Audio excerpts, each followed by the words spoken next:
Un saluto di benvenuto a tutti. Oggi dal Liceo Scientifico Galilei di Pescara chiudiamo la serie di incontri con gli autori in gara dell'edizione 2022 del Premio Asimov. Questo pomeriggio è il nostro gradito ospite il giornalista Paul Sen, che ci parlerà del suo libro Il frigorifero di Einstein, come la differenza tra caldo e freddo spiega l'universo, della casa editrice Bollati Boringhieri. Prima di iniziare questo incontro ringrazio per la loro partecipazione il professor Francesco Vissani, ideatore e coordinatore del Premio Asimov, il professor Carlo Carpello, dirigente scolastico del Liceo Scientifico Galilei di Pescara, la professoressa Doriana Papile e il nostro autore Paul Sen. Lascio adesso la parola per un breve saluto al nostro dirigente scolastico, il professor Carlo Carpello. Prego. Buon pomeriggio a tutti. In qualità di dirigente scolastico del Liceo Galilei do il benvenuto a tutte le persone collegate e ci accingiamo ad iniziare un nuovo anno con questa bella esperienza del Premio Asimov in cui i ragazzi sono realmente protagonisti. E anch'io mi unisco ai ringraziamenti, ringrazio il professor Vissani e il coinvolgimento che ogni anno propone alla nostra scuola e alle scuole del territorio. Un saluto particolare al professor Paul Sen. Thank you very much for being here. I really appreciate the time you're giving us to our students and to talk to them and to answer their questions. Thank you very much. I am sure they will appreciate your book. Buona giornata a tutti e buon lavoro a tutti. Grazie.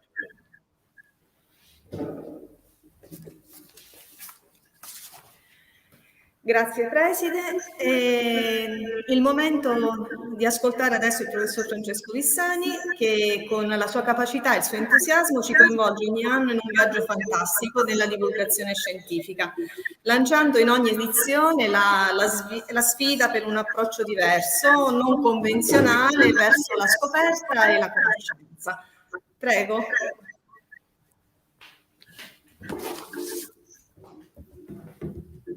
Io ringrazio Rosa prima di tutto e ringrazio la scuola che ci ospita e le altre 250 scuole che stanno partecipando. Ringrazio voi ragazzi, però avevo un piccolo saluto per l'autore di oggi che quindi provo a formulare. So, Paul, you know, the Asimov Prize has grown with the help of many people, and today it counts 10,000 jurors, that is our high school students from all Italy. In the past few days, we have talked about Charles Percy Snow, his famous book, The Two Cultures, and we have recalled that he reminded us that putting artificial barriers between science and humanities can be considered a danger for progress and even for health. I agree. So Isaac Asimov is the symbol of respect for culture without any artificial barriers. This is the reason why we named the prize after him. And for the same reason, we are so happy and I'm so honored to conclude this cycle of meeting that we reserved for you, finalists of this 7th edition, and you who are a journalist, an engineer, a filmmaker, and now even a writer. So welcome, Paul, and enjoy. Thank you very much. Grazie per gli interventi. È il momento ora di passare la parola alla professoressa Doriana Papile, che coordina il dibattito degli studenti con l'autore. Cara Doriana, trasmetti il nostro benvenuto all'ospite del Paul Sen e introduci a tutti noi qualche informazione. Ok. Oh, I can't hear.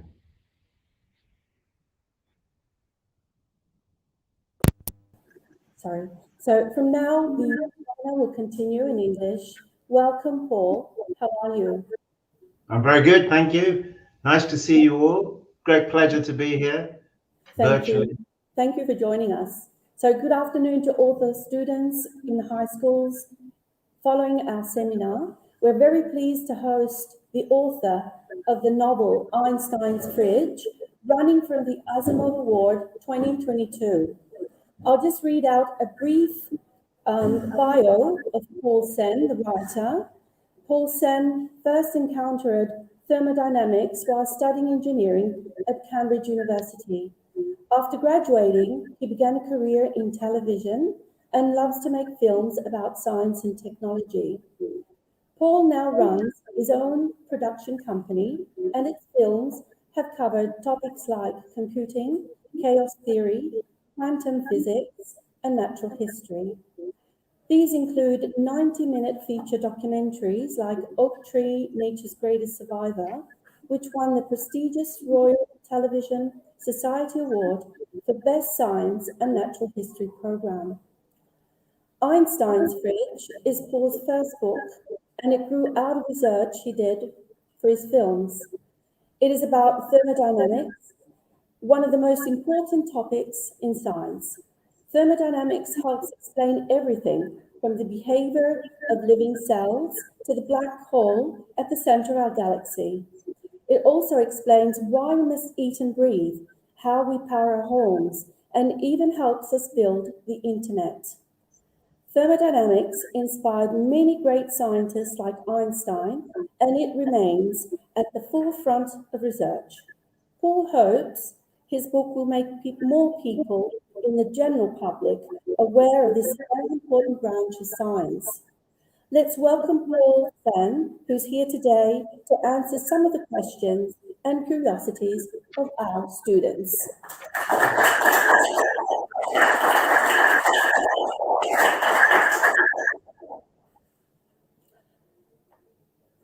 Okay, so we have some questions from our students. The first is from Giacomo. Hi there.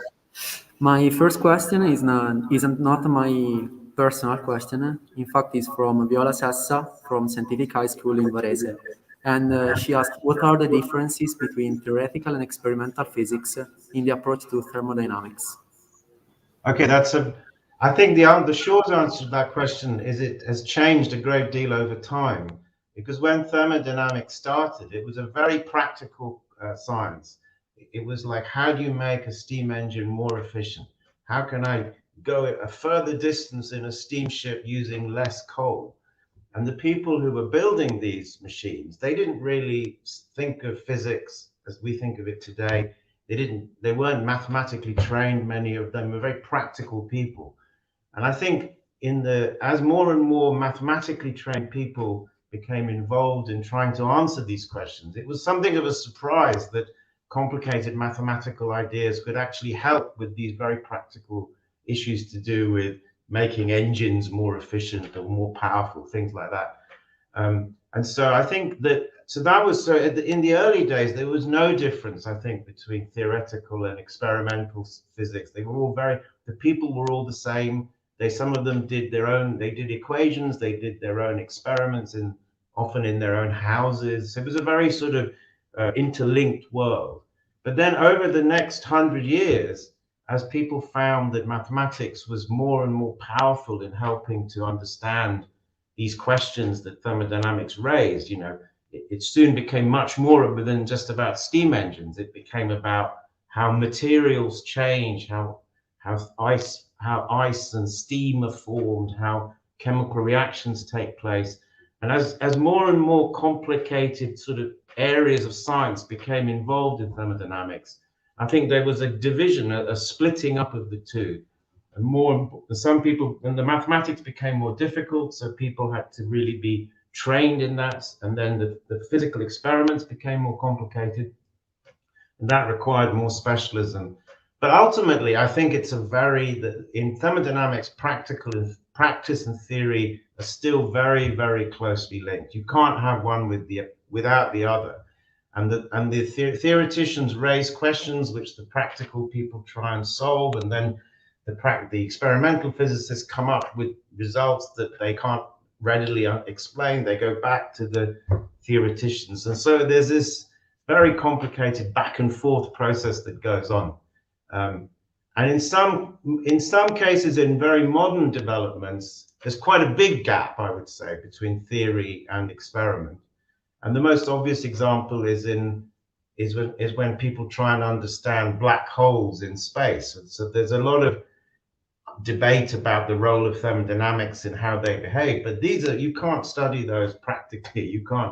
We can't yet take a spaceship to a black hole and examine it directly. So there are some areas of thermodynamics where there's a huge gap between theory and practice.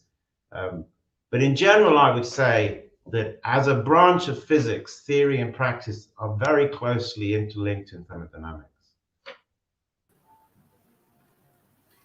And now my personal question. Yeah. So Thomson had transformed a cooling iron bar into a metaphor for the universe.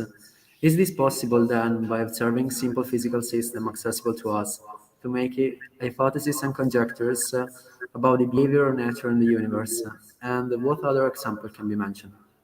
So I think this is a really interesting question. And I think that everyday observations of the world around us are absolutely crucial to science. All of science begins with observing things that all of us can see or feel or hear in the world around us. So your school is named after Galileo, is that right? Anyway, so the famous story of Galileo, which I don't know if it's true, perhaps you can tell me if it's true, but the story we hear is that he went to the top of the Tower of Pisa and he dropped two objects of different weights to see which one would reach the ground first. And of course, it's a very, very simple question. If you take two objects of different size, different mass, I'm trying to get my hands in the picture, and one's heavy, one feels very light, and you drop them, which one will hit the ground first? Now, you don't need to have any scientific training to understand that question or ask that question. But somebody like Galileo could look at that question and use it to begin almost, you could say, it was one of the most important observations in the history of science, that he realized that actually, if there was no air, the two objects land on the ground at exactly the same time. And this very, very simple question about how do things fall, has been absolutely fundamental to the way physics has developed, the way technology has developed. And but you don't have to go back in history for these sorts of examples. I mean, there's a very famous example of Albert Einstein. Albert Einstein once said that he had what he called his happiest thought. And his happiest thought was a very simple one, again, a very everyday observation, which he said, if I fall off the roof of a building, what happens to my weight? As I'm falling, what happens? Do I weigh anything? And he thought, well, if I'm falling, I become weightless. My weight disappears. And that he realized that explaining that observation, and it's just a very simple idea. What happens to you when you fall? What happens to your weight? Does it stay the same or does it disappear? And in trying to answer that question, he came up with what we now call the general theory of relativity. And so from that question, it led to these incredible revolutionary ideas that completely changed our understanding of gravity. It led us to discovering black holes. It's part of the reason we can build a GPS in your car that works accurately. So again, I think there's many, many examples of simple observations of the everyday world. What happens to you when you fall off a roof? Why does a hot cup of tea, if you leave it, why does it always become cooler and end up as the same temperature as the room? These are very simple observations. Why does light travel in straight lines? But these are the foundational questions of modern physics. So I think it's absolutely crucial that we keep looking at the world around us and asking questions about it. Okay, thank you. That seems very interesting. Let's go on. Let's move on to the next question. Emanuele Caputa. Yes, my question is, the laws of thermodynamics were triumphed during the Industrial Revolution. So how has the studies on it led mankind to economic progress? Okay, so I think what's really interesting about that question is that economic progress and science are have a very complicated relationship. So I think what's interesting about thermodynamics is the economic progress almost came before the science. So as I said earlier, people have been building steam engines for like 100 years, but the people who built them didn't really understand the physics behind the way they work. And so thermodynamics grew out of trying to make these steam engines better. So the economic progress was beginning to happen thanks to the technology.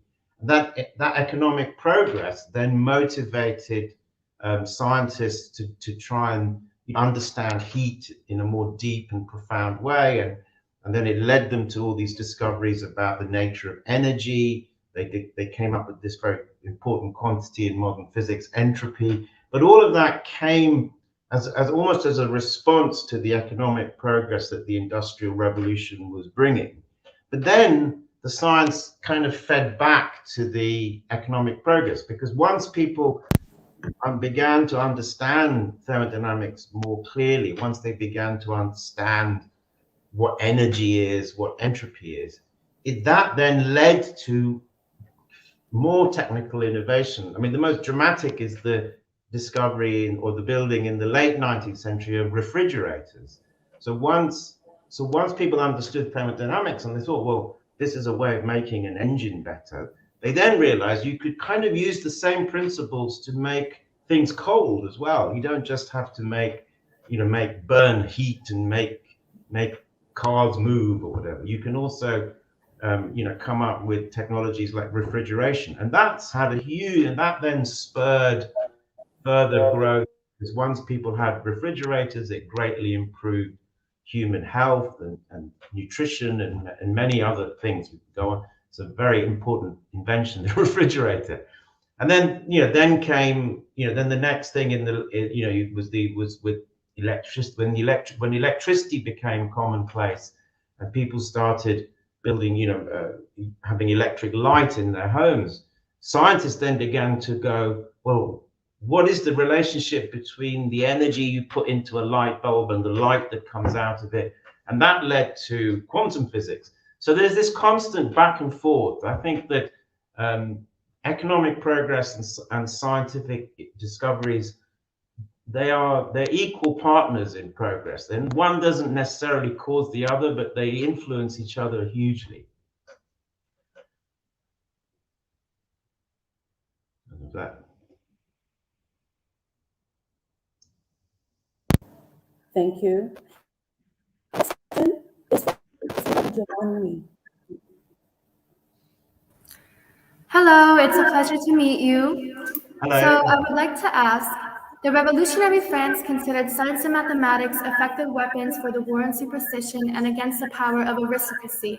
How do you see the role of scientific subjects in European schools?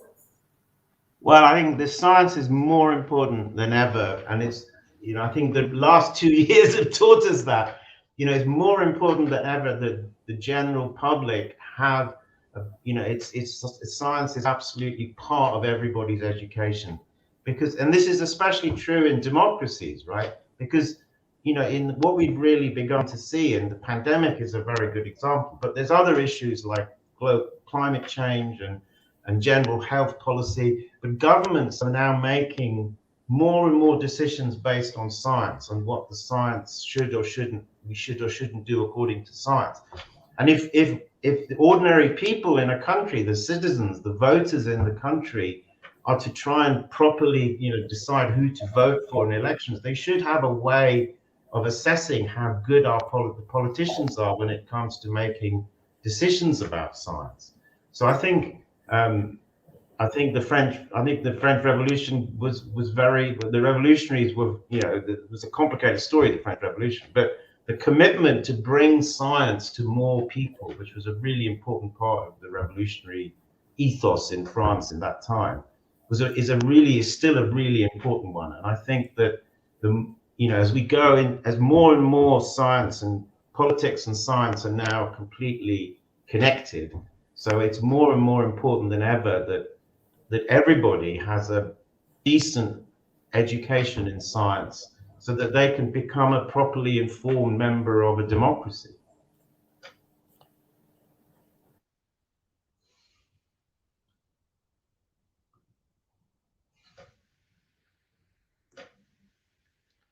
Oh, I can't hear you.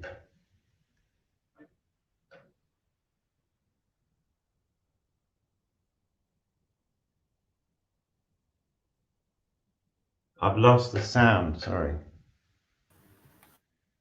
Oh, okay.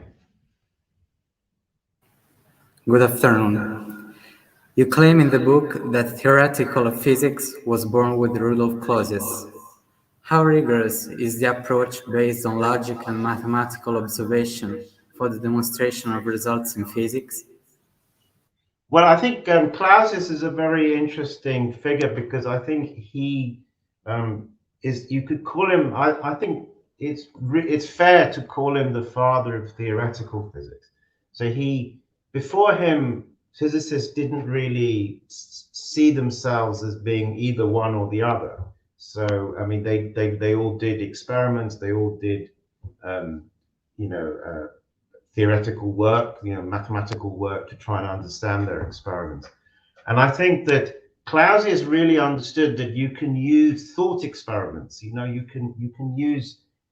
can bring enormous insight into a physical problem that they're trying to solve simply by applying logic. And I think it is a very rigorous, and if it's done properly, it's an incredibly rigorous and helpful way of advancing knowledge. So again, I mentioned Einstein a bit earlier. I mean, Einstein was a theoretical physicist.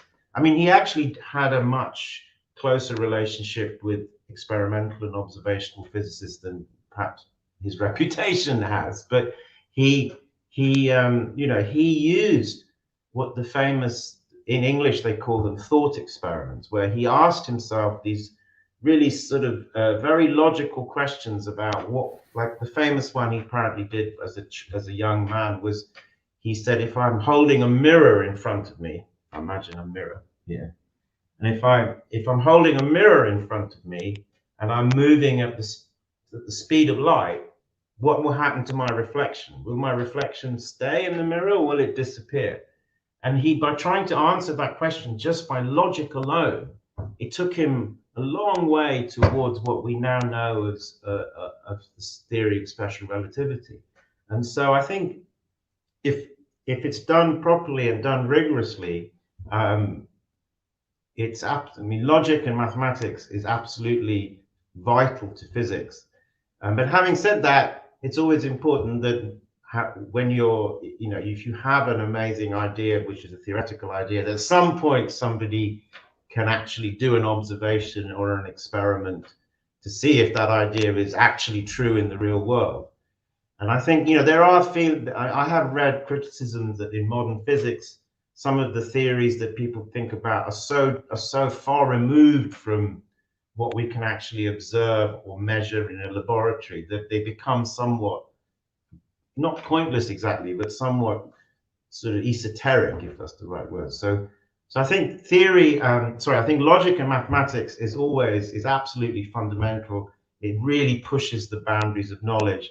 But we should always remember that it's only true in the end if there's a physical observation or a measurement in the laboratory that confirms that sort of mathematical reasoning. Thank you, Paul. That was very interesting too. Now we have Maria Clara Danese that would like to ask you a question. Yeah. The book examines the twofold contribution that heat has given to physics and to the socioeconomic context. In your opinion, how useful is thermodynamics for our human life? Well, I think it's really important. I mean, that's kind of the reason I wanted to write a book about it, because I felt that of all the branches of physics, it really does sort of explain really basic things about, why do we eat? What is the purpose of nutrition? Or if you look at modern society, why do when we think of energy, this concept of energy, which is so important to modern life, with our, whether it provides electricity or in our homes, or whether it moves us around in our cars or whatever, we're very familiar with this idea.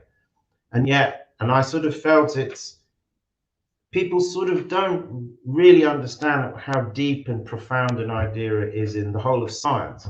So I think it sort of goes back to what I was saying earlier about, especially in a modern democracy, that people should have a decent or basic scientific education.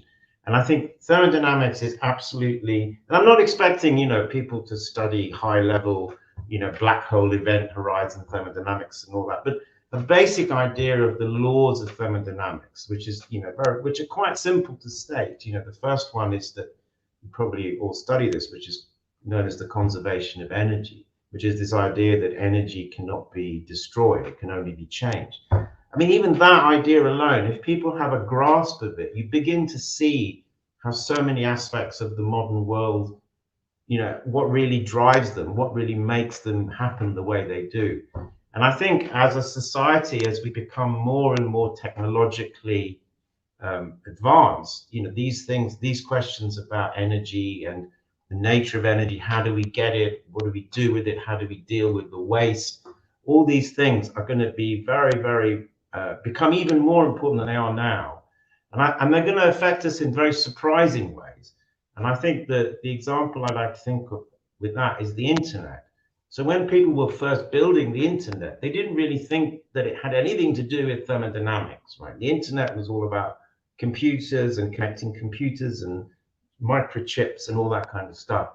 But as we've grown it, as the internet has become this huge thing, and now everybody all over the world uses it with smartphones and all the rest of it, we're now beginning to realize that the energy required to keep it going is huge. And we have to figure out where this energy will come from. We're also trying to work out what to do with the enormous computers, these huge server farms that enable, like the conversation we're having now probably, but enable Google and WhatsApp and all the famous companies of the internet. They generate enormous amounts of heat, and we have to work out what to do with that heat. How do we make computers better? Because the chips are now themselves becoming so hot that the biggest problem in one of the big problems in modern computing is keeping them cool and stopping them melting. So I think that the central nature of the basic science of thermodynamics is absolutely sort of undeniable. And as we become more and more technologically advanced as a society, which I think we are, it will become even more important. And I think a basic understanding of its principles is just a really useful thing for people to have. Thank you. That was very interesting, Paul. Our next question is from Elena Lotti. Elena? Well, some of the greatest discoveries described in the book have occurred accidentally, as with James Maxwell. So, do you believe that today great scientific discoveries originate by chance? Yes, I do. I think chance is a very important part of science. I think there's a saying, which I can't remember the exact words, but so you have to be lucky, but you have to be aware that you're lucky. So you need things to happen by chance, but then there needs to be people around who are able to see the significance of that chance event. So if you think of, the discovery of penicillin happened. I'm not an expert on this, but I mean, it was a mistake. Somebody left a window open in a laboratory and they noticed some strange things were going on in Petri dishes, in the little glass dishes in a biology laboratory.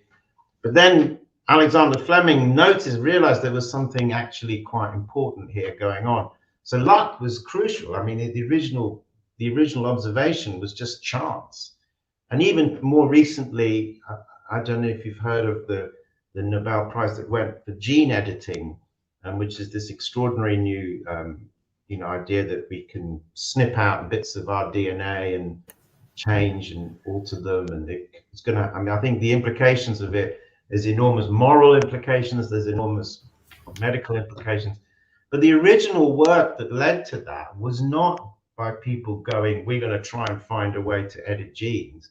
It was people studying, you know, the behavior of sort of unusual forms of bacteria.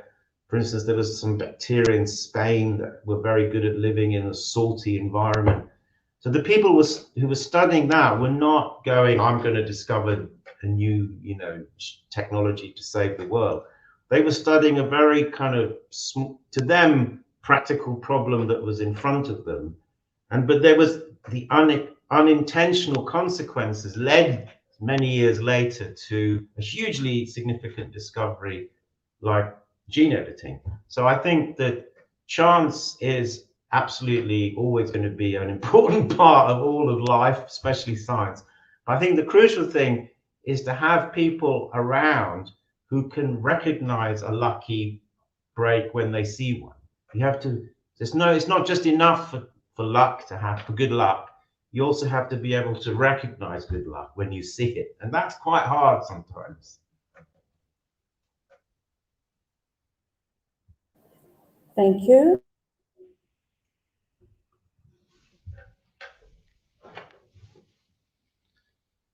If my answer is long enough, should I speak for longer, shorter? I don't know. In your book, you mention some great women of science, such as Lise Meitner and Emmy Noether, and others who have remained in the shadow of their companions, such as Mileva Maric and Maxwell's wife. So what do you think about the role of women in science in the past and in the present today? Well, that's a really interesting question. So when you research the history of science, as I did for my book, it becomes really obvious that for a lot of history, men have tried really hard. Men have tried very hard to stop women becoming scientists. So it's not as if, you know, women were just not interested. There was many women throughout history who were very interested and wanted to become scientists, but there was a huge there were huge obstacles to that happening, which were created by men. So some of the, you know, like the famous British scientist, James Clerk Maxwell, you know, who was a brilliant man, you know, he helped, you know, he did huge amounts of work in thermodynamics and electromagnetism. But when he built the first physics laboratory, almost you could say, in England at Cambridge University, and he said, we should not have women students here, even though there were many women who wanted to study and study science. And in my book, I talk about an Austrian physicist called Ludwig Boltzmann. His wife, whose name was Henrietta von Eigenkleur, before she married him, she wanted to be a physicist as well, but she was not able to do so because at that time, women were not permitted to study physics in Austrian and German universities. And Emmy Noether, who she was also not officially allowed to study science because she was a woman. And, you know, it was only because she was so determined that she managed to find a way to do it anyway. And the history of science is full of stories like this. So I think what's really, what you come away from that thinking is human progress has been greatly harmed by this. You know, if men had not been so keen to stop women becoming scientists, we would be much further advanced than what we are now. We have harmed our own progress by this. And I think the good thing is this is not something I know, I don't really, because I don't work directly as a scientist. I speak to a lot of scientists as part of my work as a journalist. I think it's much better now, certainly in the Western world. I think it's more equal and there's more, it's much, improved since the days of Henrietta Boltzmann and Lise Meitner, or even who was somewhat later. So I think it's absolutely crucial that more women, are equally represented throughout science. And I think if we make sure that happens, the benefits will come for everybody. You know, it won't just be. So it's not just about fairness and justice. It's also actually about, you know, increasing the rate at which we advance as a species and how how much we advance, the speed at which we advance knowledge.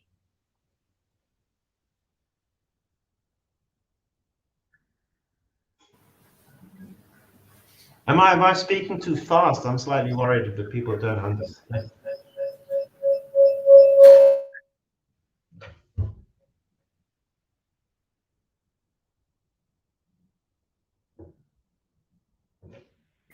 Cass, why do you think that the statistical approach in the interpretation of thermodynamics has met such great distrust?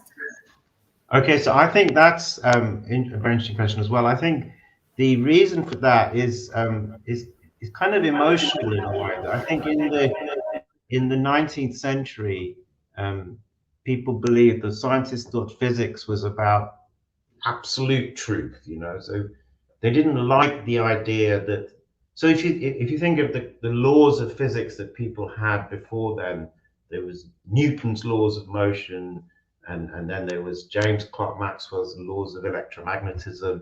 So these were very absolute laws. They weren't true sometimes, they were always true.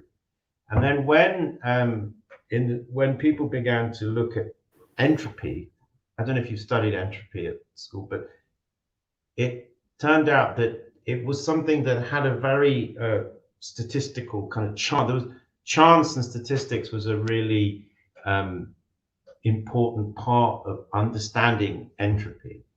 And I think people just found it very unsettling that there was a principle that was really important to physics, and yet somehow it was not absolutely true all the time.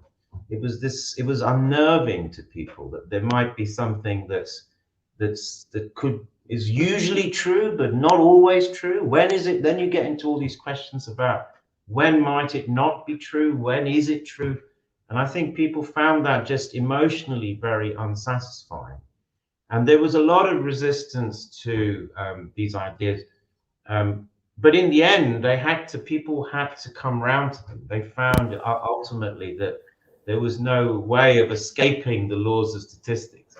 And I think the really interesting consequence of that was that the statistics that was introduced to physics because of thermodynamics paved the way for what we now call quantum physics. And I'm sure, as people tell you, quantum physics is statistics at the very heart of quantum physics.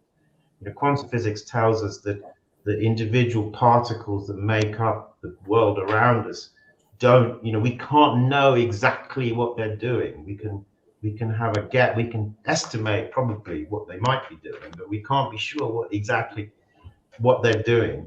And I think the fact that in the 19th century they'd already encountered scientists that encountered statistics that come into physics, helped pave the way for this big revolution in 20th century physics, which was that not only are statistics important, they're actually fundamental to the building blocks of the universe.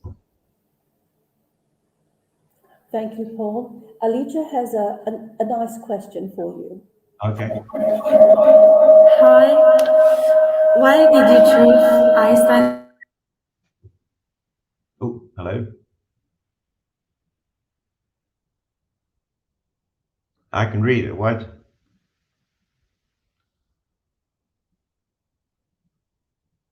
Okay, shall I answer? Yes. Okay, so why did I choose Einstein's Fridge as the title? Well, I thought that, see, Einstein is a very well-known name, and he brings, and people have a huge amount of interest in everything everything his work and his incredible work that he did. But I think that what people don't appreciate is that actually he had this other side to his life, which was he was interested in very practical questions, and he was very much interested in the role that science could play in society. And I thought it would be just a kind of fun idea to sort of put Einstein in that context, to show that he actually cared about things that were like every part of everyday life, that he wasn't just some professor who lived in an abstract world of theories, that he actually actually cared about the same things that all of us care about. And because fridges are very much to do with thermodynamics, I thought it was just a very catchy way, if that makes sense. It was a very sort of simple and fun kind of way of attracting people to the subject. Because the problem is thermodynamics, which, is a terrible word. It's not a word that sounds interesting to the general public. I think that scientists, study it and they are very much interested in it. But outside of the scientific community, if you say the word thermodynamics to most people, they look a bit confused, they look a bit bored almost. So I knew I couldn't put thermodynamics in the title. My publishers didn't really want that. So they wanted another title that captured the essence of what the book was sort of about, which had a bit of mystery and intrigue. And then I came upon this story that Einstein had actually worked on designing a fridge. And so it seemed to me a way of showing that there's serious science here, but also making it more accessible and feel more interesting to ordinary people. Certainly than a book that, if it was called The Story of Thermodynamics, I think people would find that a very unappealing title. Yes, I think you're right, Paul. I certainly agree with that. Our next question is from Angelo Chiuli. Hi. Do you think that Einstein's work at Bern's patent office influenced him in the construction of the refrigerator? Well, I think I think the answer to that question is yes and no, but not in the way you might think. So when he was at the patent office, and I think this has now been documented in a lot of books, the work he was doing as a patent clerk was very important to his science.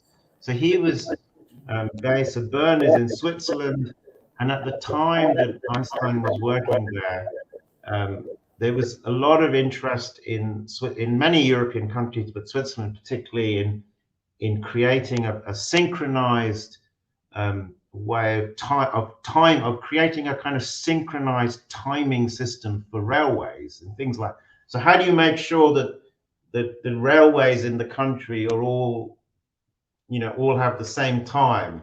How do you send signals from one country, from one city to another, and make sure that the timing is correct?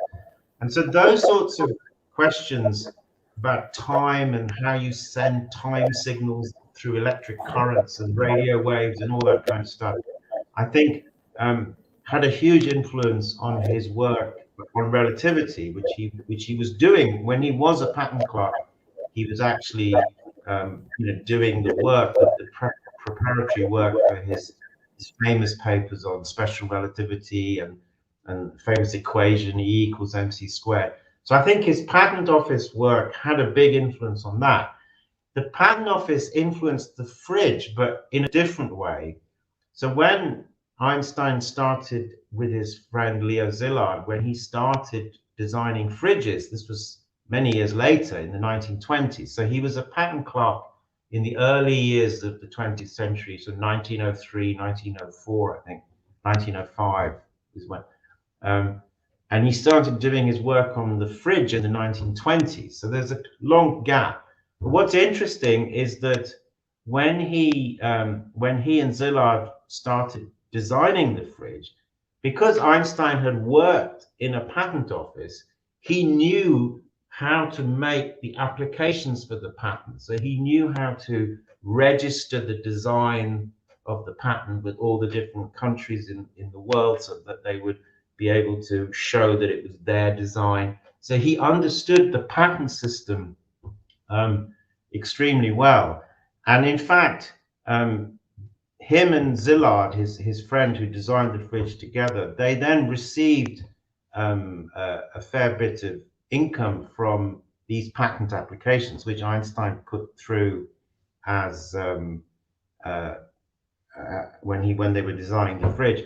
And there's an interesting end to that story, which is Einstein and Szilard, they both had to flee, run away, or they both had to escape from Germany in the 1930s because of Hitler and the Nazis taking over. Einstein and Szilard were both Jewish. And Szilard actually was able to live on the money he earned from the patent applications that he made, which came from the fridge. And Szilard used that and used the time he escaped to London, actually. And when he was in London, he set up an organization that helped many Jewish academics escape from Germany. So the patent application work that Einstein did had these amazing benefits that we didn't, I don't think anyone would have predicted. Thank you. Our next question is from Asia Camplone. Hi, my question is, do you share Einstein and Szilard's idea that science must be useful to society? I think my answer to that is yes and no. So I think science is always useful to society. And the ways in which science is useful are kind of apparent. We have all the benefits of modern technology, and you take the mobile phone, the internet, the electricity in our homes. All of these are consequences of science, which have made human life much better in many ways. But I also think that it shouldn't only be done. Science should not only be done because it serves society. I think science should also be done for its own sake, because I think science ultimately is a sort of quest for truth. It's us trying to understand how the universe, the world that we live in, we're trying to understand it. We're trying to see how it works. What are the principles that operate behind it? And I think just doing that for its own sake is enough. I don't think we have to always justify, we should only do science because it's useful for, it makes better cars or something like that. I think science should be done for the same reason people do art. People write novels or paint pictures or write poetry. They're not doing it necessarily because it has any practical benefit.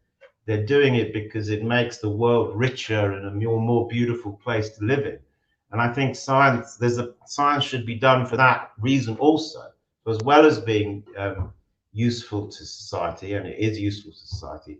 It should also be done for its own sake, because it's a great way for humans to show their creativity, actually, and to try and make sense of where we find ourselves. So yes, it should be useful, but it shouldn't just be done because it's useful. Okay, thank you. Now we have Valentina Ricci's question. Do you see that there are other areas in which thermodynamics can inspire new lines of research? Well, I think, yes, that this is, I think what's been in the last few decades, what's happened is thermodynamics has kind of spread across everywhere. It's like suddenly gone into areas of science that people didn't used to think it was relevant to. And the two great examples are, I mentioned computing and the internet. So I think that as we've sort of reached a position where we're building these amazing computers, but can we keep improving them?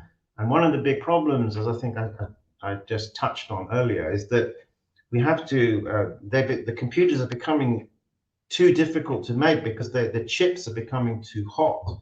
And so I think if we're going to really push to if we're going to push computing to new levels of, new heights, thermodynamics is going to be very important in computing research, in trying to design new kinds of computers, new kinds of chips that use energy and dissipate heat in different ways. So I think there's a lot of work being done in that field, and I think the benefits of that have not probably reached us yet, but will, I think by the time you're or my age, it will be there. And And the other big area where thermodynamics has become a very, very important factor is, very surprisingly, in cosmology, in the study of, the heavens, if you could say.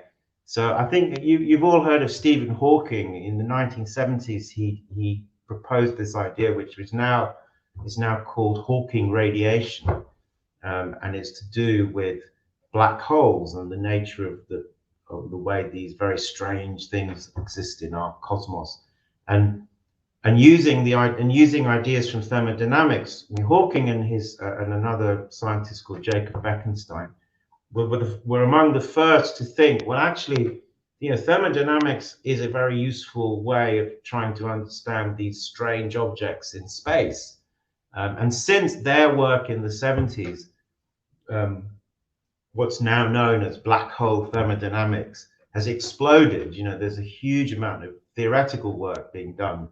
And some of the ideas that are being discussed in this new kind of cosmology are really, people hope, will shed a great deal of light on the very fundamental nature of space and time. These questions like, we live in a universe of space and time. What are they? Why are they different? Why are they similar? And I think thermodynamics is going to be a very important part of trying to answer questions about space and time. Okay, let's move on to our last question. Hello. So my question is, what role of thermodynamics do you see in the science of a very distant future? Wow, that's there's a famous saying there was a very famous Danish physicist called Niels Bohr, and he once said, I'm very suspicious of predictions, especially when they're about the future. So I'll try and answer that question, probably knowing I'll be wrong.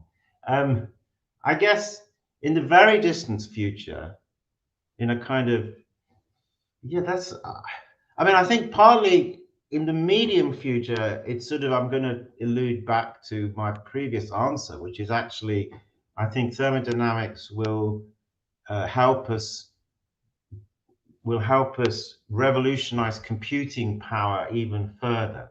So let me make a prediction, which maybe I'm sure will be wrong, but there's a lot of talk about artificial intelligence and quantum computing and all these new ideas that are in the, perhaps just coming over the horizon, which could have a huge effect on society, machines that can be genuinely intelligent and think and feel like us, maybe.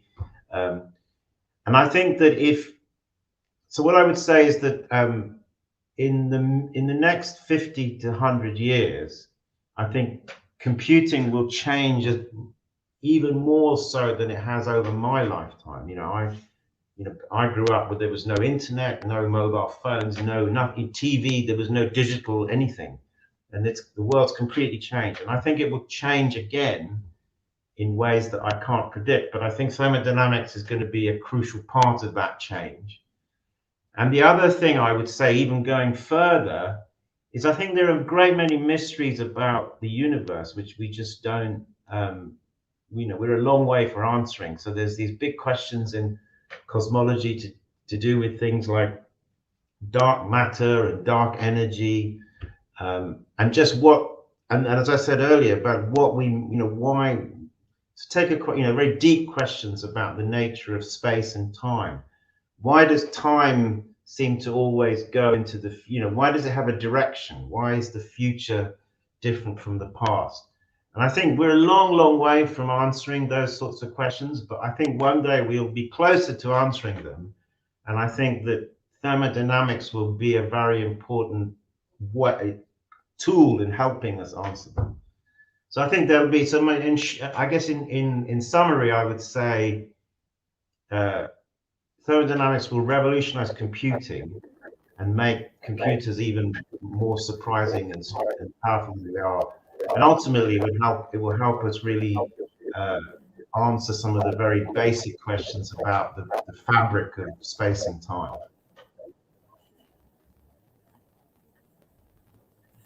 Okay, that was great. Thank you, Paul. I hope that made sense. Thank you for your time. Thank you for all the interesting information you've given us. Sorry, I can't. Oh. Can you hear me? Can you hear me? I said thank you. It seems to be suddenly become very crackly. Oh.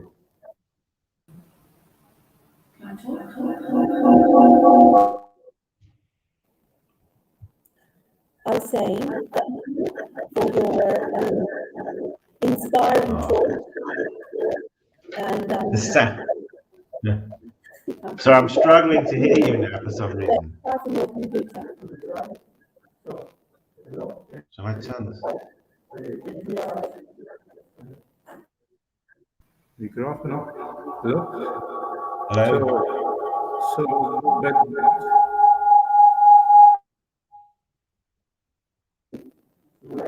Shall I mute my microphone?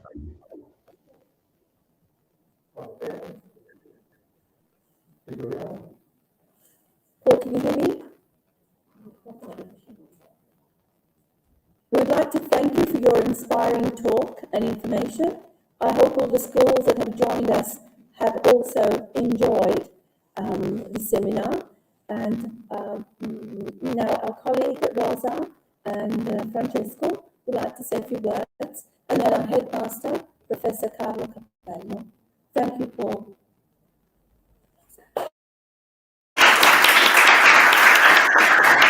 Thank you.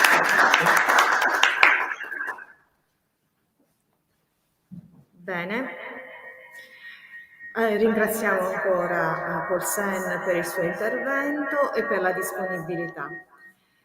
Prima di chiudere, vuoi dire qualche altra cosa? Un ultimo saluto a tutto il popolo di Premio Asimov? Sì, ringrazio tutti, ringrazio gli autori e vedo che però hai pronti dei bellissimi ringraziamenti, tu quindi lasciate la parola.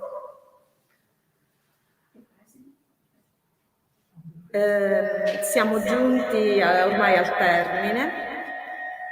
Prima di lasciarci vorrei ringraziare Francesco Vissani, il nostro dirigente Carlo Cappello per averci ospitato, la professoressa Doriana Papile per il suo valido aiuto e le professoresse Lara Bianchini, Flavia Forindi, Assunta Di Vacri, che dalle retrovie mi hanno dato una grande mano per la realizzazione di questo incontro.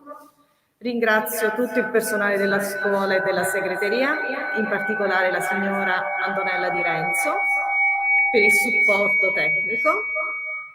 E non da ultimo la regia di Fabrizio Ursini, che ha avuto tanta pazienza e è stato molto bravo.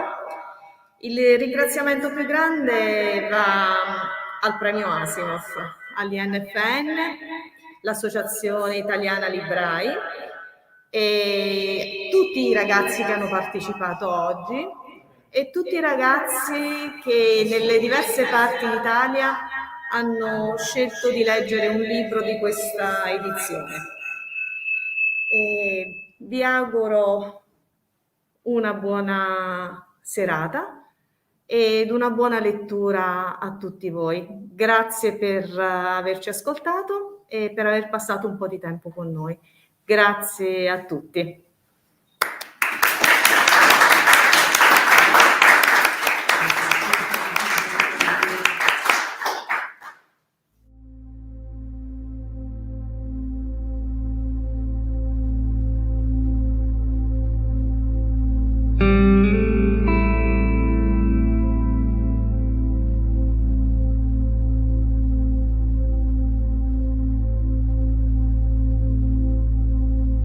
Thank you.